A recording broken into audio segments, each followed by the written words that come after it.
So the thing about linear algebra, it's very pictorial. And I really want to build up in your mind some of the pictures that are fundamental to understanding linear algebra.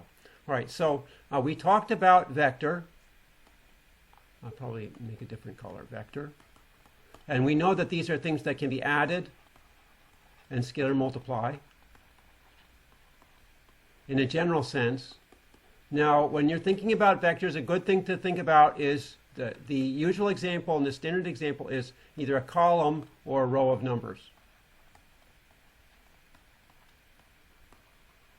Okay, e.g., I could do 7 square root of 2. That's a two-dimensional row vector, or I could do minus 3 pi. That's a column vector. Okay. We talked about linear function. Let's see, Gwenda's coming in, and so we talked about linear function.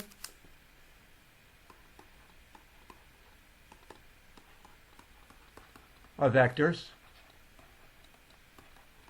And linear function of vectors would be a function f operating on a vector. Sometimes I write the vector as v, or sometimes I write it as x. Sometimes I try to write the arrow on top. Sometimes I may forget. Has the property that if you take f and you take one number, ax plus by, where x and y are vectors, just to make that very plain, the x and the y are vectors, and the a and the b are numbers, and this is equal to a times f of x plus b times f of y. An example that I've been giving is, for instance, if I take f of the vector x, I'm going to start writing vectors with indices like this, x1, x2, x3. This is a more convenient way of writing it than x, y, z, because if I have a 6, 7, 8, 9, or 256 dimensional vector, I can write it this way. When I use x, y, z, I quickly run out of letters. So this is a vector. This is a three-dimensional vector. So here's an example. Would be f of x1, x2, x3. I could say 3x1 minus 5x2 plus 7x3. Okay. Now, in fact, I can spill the beans to you. It turns out any linear function of column vectors. Well, let's see. Let's say n-dimensional column vectors can be written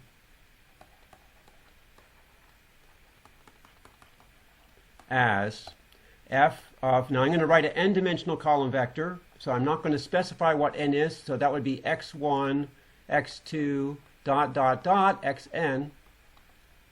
Any linear function of n-dimensional column vectors is going to have this kind of form.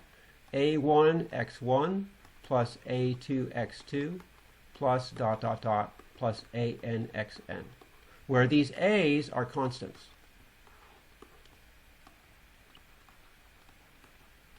Okay.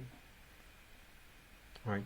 So, for example, this function here, if I take x1, x2, x3, equals 7x1 minus 5x2 plus 4x3. This is a linear function. And any linear function of three variables will have some form. a1x1 has this form, a1x1 plus a2x2 plus a3x3. This is the general form. Okay, so this is all stuff that I've talked about before. By the way, let me ask you, has anyone tried to access WebWork recently? Not today. Okay, yeah, I was not able to get in. You all know about WebWork? Let me just... I was able to just a little while ago. Oh, really? Okay, well, it didn't let me in for some reason. So I sent them an email. Last time I sent them an email, they did respond. All right. So if you're all, I hope you're all aware of WebWork. That's because that's going to be more and more part of what we do. All right. So here we talked about linear function, linear vector, and now we have linear equation. And I talked about this before also. A linear equation is an equation of the form. Let's see. Yeah, okay. All right, so a linear equation is going to have the form. Here, let me make this bigger. F of x is equal to c, where f is a linear function.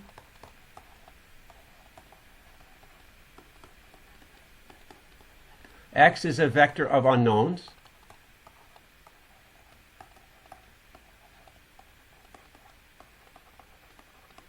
And let's see, and c is a constant.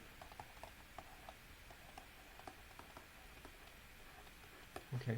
Now, so we can have some simple example. We can do something like 3x1 minus 7x2 is equal to 1. That's a linear equation. Or we could have something like 7x1 minus 5x2 plus 4x3 is equal to 0. That's also a linear equation. Okay. Now, let me take a little bit to talk about the geometrical interpretation of linear equations. Okay, and hopefully this is some review, but linear algebra is very geometrical, so you really do want to keep this in mind. So let's look at this one. For instance, 3x1 minus 7x2 is equal to 1. I want a graphical representation.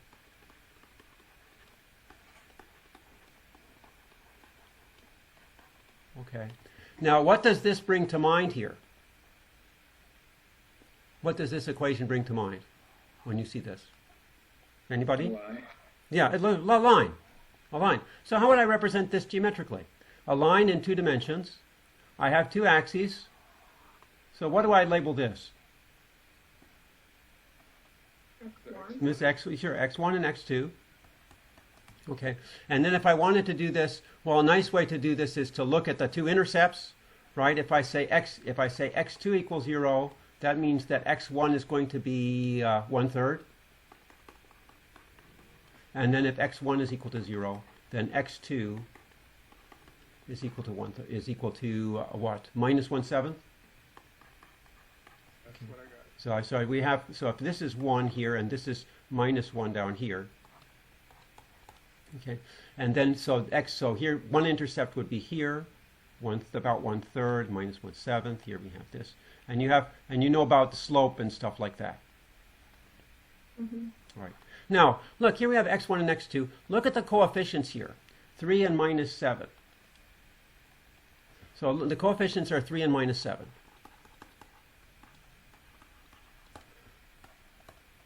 Okay. Now we can also think of this as a vector. Okay. Now, can I plot this vector on this graph? Well, I could, but I didn't leave myself enough room. All right, but if I try to, let's see. Well, let me give myself a little more room then. Let's do it again. Okay. I'm going to need to go out to, well, I'm going to need some more room than that. It's not going. There we go. Okay. So I'm going to be in the quadrant like this, so let's do this. All right. So let's see. I have to make sure that I can go out to 3. So I have 1, 2, 3, and then I'll compress this scale a little bit. 1, 2, 3, 4, 5, 6, 7. Okay. Now, if you remember, I had my intercepts here at 1/3 and minus 1/7. So my line is here. And let's make it a different color so that we see what's going on. So my line is here. All right. Now let me plot this vector 3 minus 7. Okay. I'm going to plot in the same coordinates, this x1 and x2. So I'm going to associate the 3 with the x1 and the minus 7 with the x2. So 3 means I go out 3. I hope you can see 1. Whoops, what happened? Okay. I go out 1, 2, 3, so there's 3, and then minus 7 is going to take me down here. Now you're probably familiar with the representation of vectors as arrows, so I'm going to draw this arrow. Okay, and I'm going to fudge it a little bit. Okay. Okay. All right. Now, what's the relationship between this vector and this line? Do you see any relationship? Oh, yeah, they're perpendicular. They're perpendicular. They're perpendicular. That is extremely important. That's really the basis of a lot of linear algebra, that the vector of coefficients is perpendicular to the line of solution. Extremely important. All right. Let's see if I can do something like this. Let's try a three-dimensional. And I'll have to do a simpler one because I can't draw three dimensions so well. So let's just do this one. x1 plus x2 plus x3 is equal to 1. Let's try that. All right, and let's see if I can draw my three coordinates here.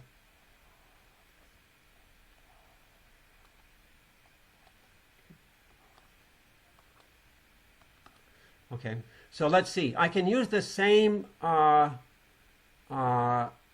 let's see, I should put x1 down here, x2 over here, and x3 up here. Okay, so I can use the same strategy. I can take the x1 intercept. What's the x1 intercept going to be? No, 1/3. Well, No, wait. x1 intercept means that x2 and x3 are 0. Yeah, so, Yeah, so x1 is equal to 1. So I can draw that on this picture, and let's do a different color again. That's going to be on the x1 axis, and x2, x3 are 0. So I'm out here. Okay. So if I want the x2 intercept, 1. okay, again, it's going to be x2 equals 1. So I can write that as 0, 1, 0. Right? So that's x2 intercept is going to be out here. I'll put the color in later. And then x3 intercept is going to be 0, 0, 1. All right, so let me put in the colors so we can see what's going on. So 1, 0, 0, 0, 1, 0, then here. Okay, so we have and you know that 3 points determine a plane. So this actually determines a plane, and this is a horrible diagram, but hopefully you can see that this is kind of a tilted plane that intersects the three axes like this. It's like cutting off the corner. It's like if you put a piece of paper cutting off the corner. Now, again, we have the vector of coefficients.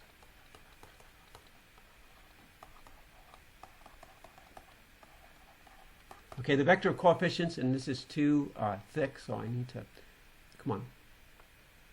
Why is it not giving me? Okay, there we go. Let's go back to my blue. So the vector of coefficients is 1, 1, 1. Okay. So where is 1, 1, 1 on this picture?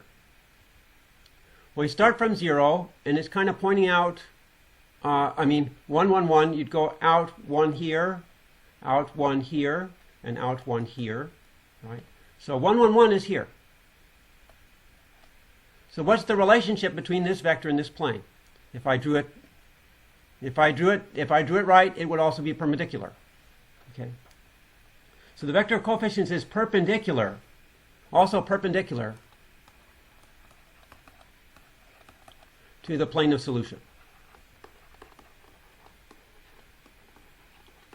Okay, so you have this relationship. In fact, this is true in any dimensional space.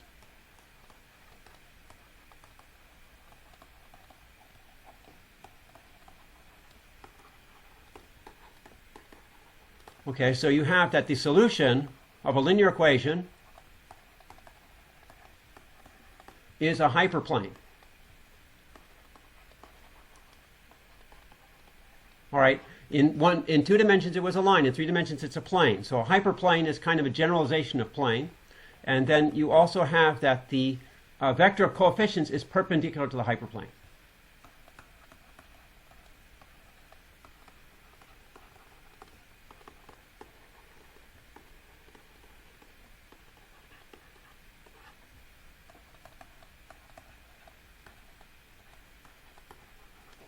Okay, so those two facts are quite useful to keep in mind.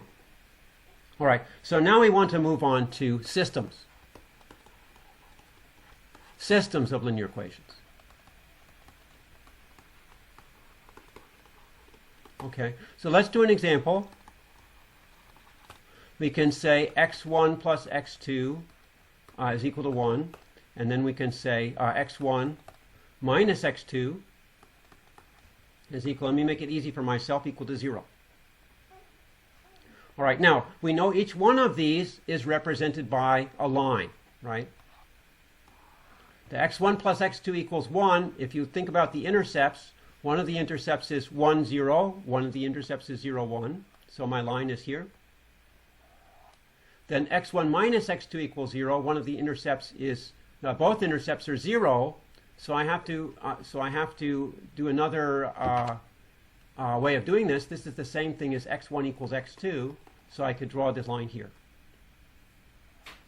Now, if I want both of these to be true, then I need to take the intersection of the two, of the two lines. So this is the solution of the system of equations.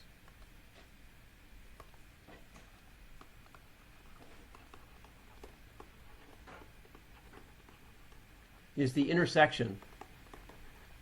Okay, so again, this should be nothing new. Okay, so let's go ahead and do some generalization.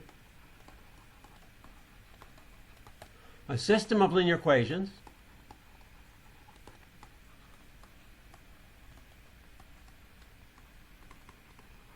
can be written as, well, let's see. I have several linear functions, and each linear function gives me a different equation. So I can write it as f1 of x equals c1. f2 of x is equal to c2. f3 of x is equal to c3. And dot, dot, dot, as far down as I want to go, fn of x is equal to cn. Okay.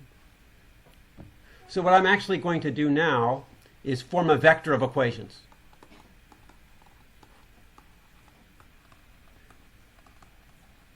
Each equation includes a vector, but I can make these vectors into an equation. So here I'm going to make f1 of x, f2 of x, dot, dot, dot, fn of x is equal to c1, c2. Okay, like this. Okay.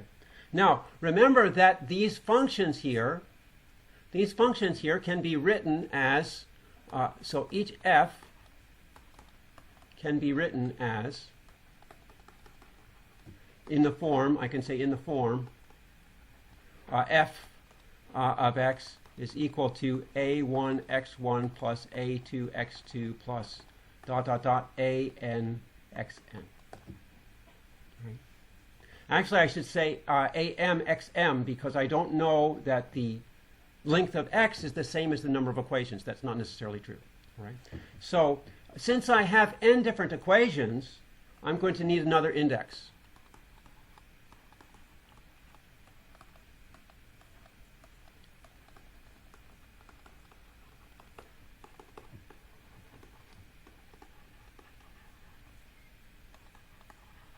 Okay, so I'm going to write fi of x as equal to ai1 x1 plus ai2 x2 plus dot, dot, dot, plus aim xm like this. So I'm going to use this kind of index, and this is for I is 1 up to n. All right, so this is kind of general. Let me do a specific example.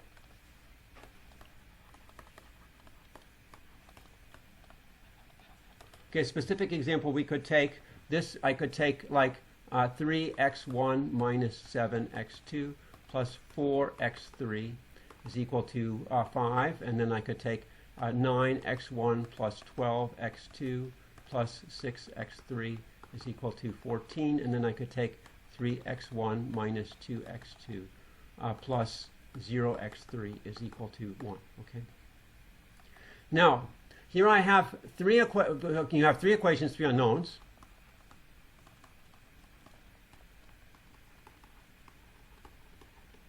So I'm going to write these equations here as I can consider this as A11, A12, A13, A21, A22, A23, A31, A32, A33. Okay, where the A11 is equal to 3, A12 equals 7, A13 equals 4, A21 equals 9, A22 equals 12, A23 equals 6, then A31 equals 3 minus 2 and 0. All right. So here's where we get matrix representation.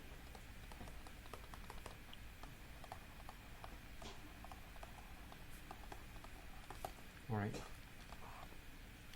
Now, see, we're playing this game with vectors. We're making things into vectors. For instance, we took this system of equations and made it into a vector. So we've also taken coefficients and turned them into vectors. What I'm going to do now is look at the columns of this matrix and turn those into vectors. Each column can be considered as a vector.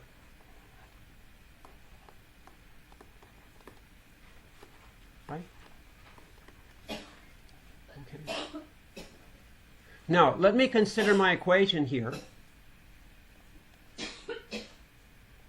My system of equations, I'm going to grab it and copy it.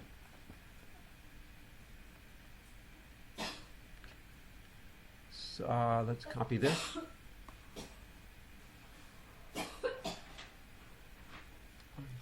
And copy, and then let's go and paste down here.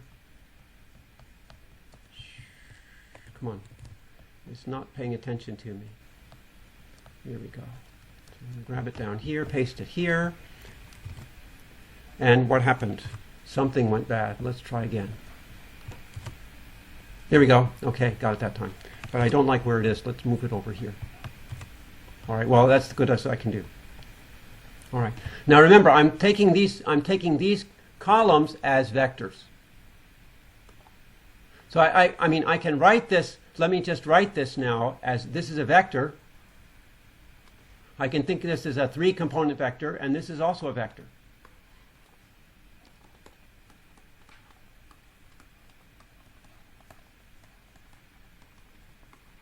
All right. Now look, everything in this first part here multiplies x1.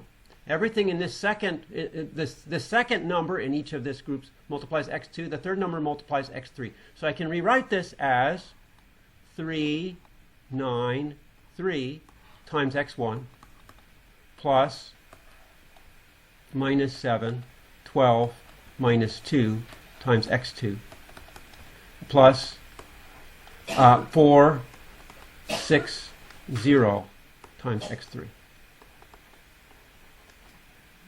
Okay, so see, I've played kind of a magical trick here.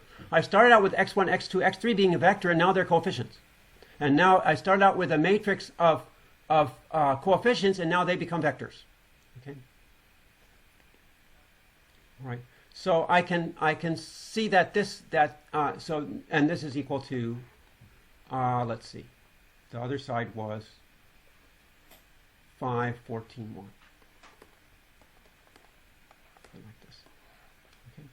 All right. So here, what I'm writing is that the system of linear equations can be thought of as solving for a linear combination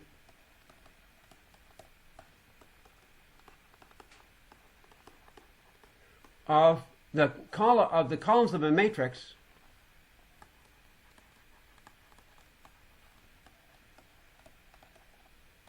to equal a given vector. Okay. So this actually has a geometrical significance. This vector here is a given vector. Here I have 3 vectors, 3 given vectors, and I want to find some combination of these 3 vectors to sum up to this vector.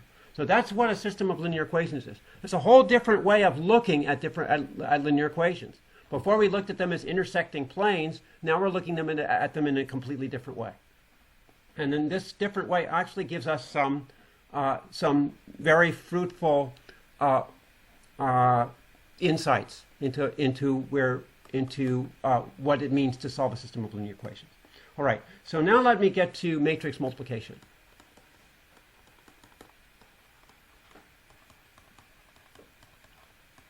Okay. So the question, so matrix multiplication, what happens when you want to solve an equation, when you want to solve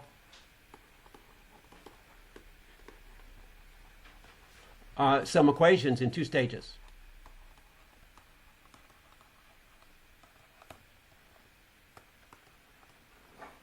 Okay, for example, suppose I have something like this. Suppose I have 3x1 minus 7x2 is equal to y1.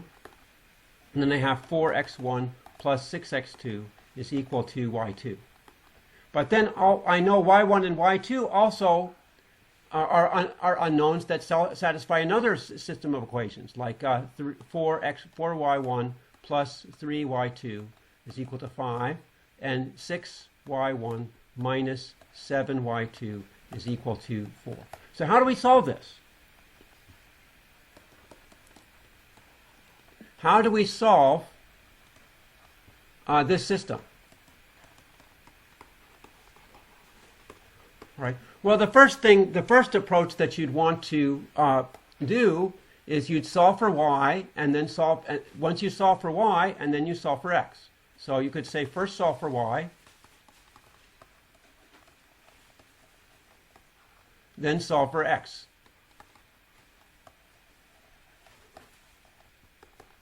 In terms of y. Okay. All right, so you see that once I find the y's, then I can put the y's in on the right-hand side here, and then I can find the x's. All right, so we've got that. Now, but can we solve for x directly?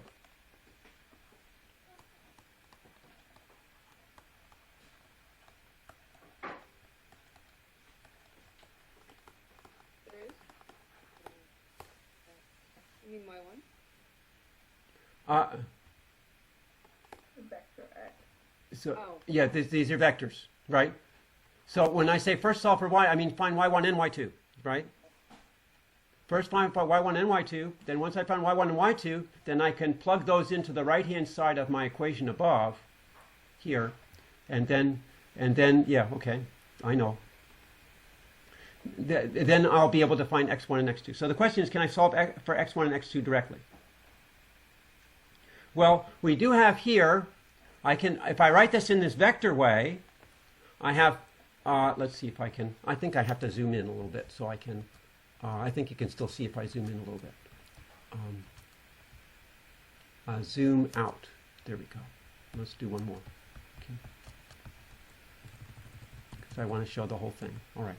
All right. So we can have from this system of equations, we get 4, 6 times y1 plus 3 minus 7 times y2 is equal to 5, 4.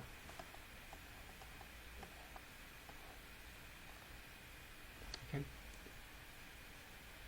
right, but we also have from the first system of equations, we get let's see if I can do. So, sorry, it's jumping around.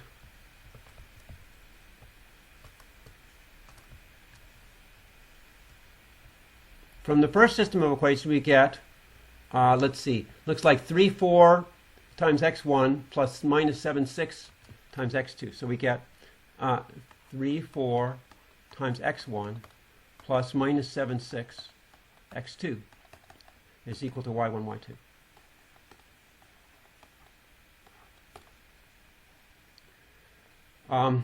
Okay, so this is kind of looking a little bit complicated. But anyway, if you do the substitution, if you do the substitution, you will get matrix multiplication.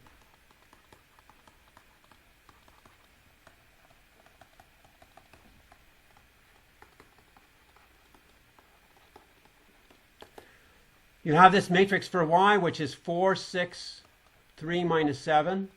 And then you do the matrix multiplication with 3, 4, minus 7, 6 times x1, x2. Should be equal to 5, 4. Okay. So that's where matrix multiplication comes in. hopefully you know how to do this. The way this works is that you let me see if I can do this. Well, I think you probably know 2 by 2 matrix multiplication. I'll have to think about another way to explain this. But the result of this is going to be a 2 by 2 matrix. The result is a 2 by 2 matrix. So let me make space for 2 by 2. The first entry here is going to be this times this will give me this entry. Here, let me do this.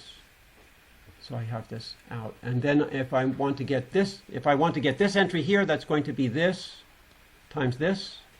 If I want to get the lower entry, that's going to be this. Whoops, that doesn't show. That's going to be, well, it's going to be this times, well, it's going to be this times this. And then the other entry is going to be, it should be clear, but it's not. Oh, I guess it's, and let's see, we can try this. And then you have this times this is the last one.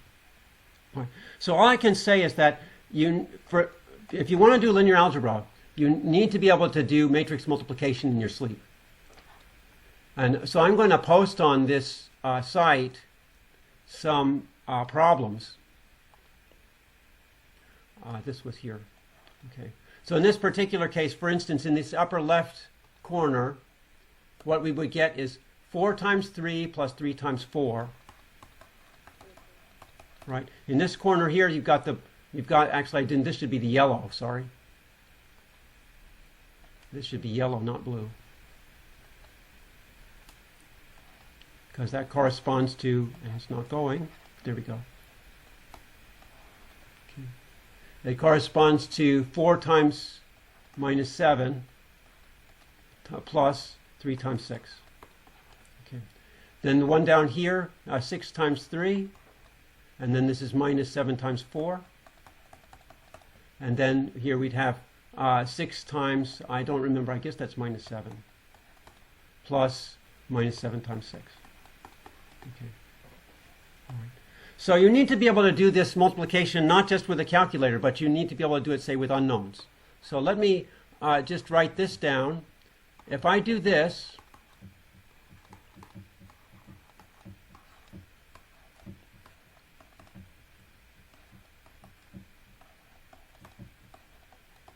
okay. All right. Can you give me the entries of this? What entry goes here? First entry is Yes.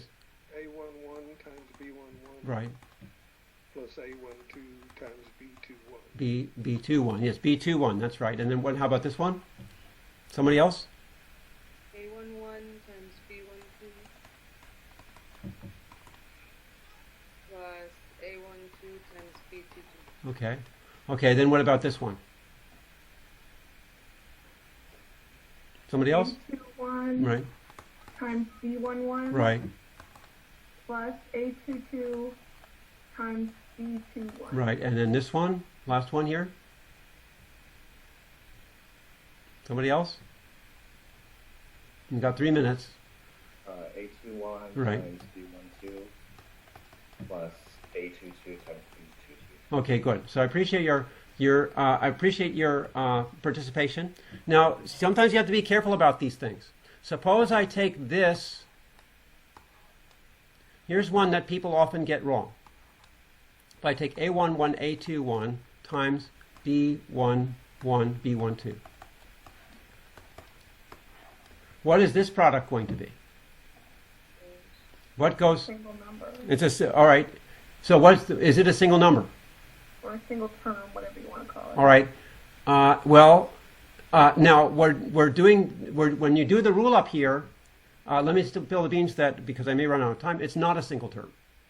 It is not a single term because for instance, to get this entry here, you chose the first row and the first column.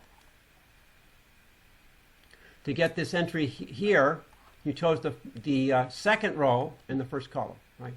This is the second row of the result. You take the second row of the first matrix times the first column of the second matrix. When I do this, First I'm going to take the first row times the first column. So it's going to be a 2 by 2. It's a 2 by 2. A11, B11 goes here. All right, then the entry here is going to be A11, B12 goes here. Right? All right, so this is a very common mistake. Okay. So I think you were thinking of, and then A21, B12. Okay. You were thinking of the case here, where you have something like this, A11, A12 times B11, B21.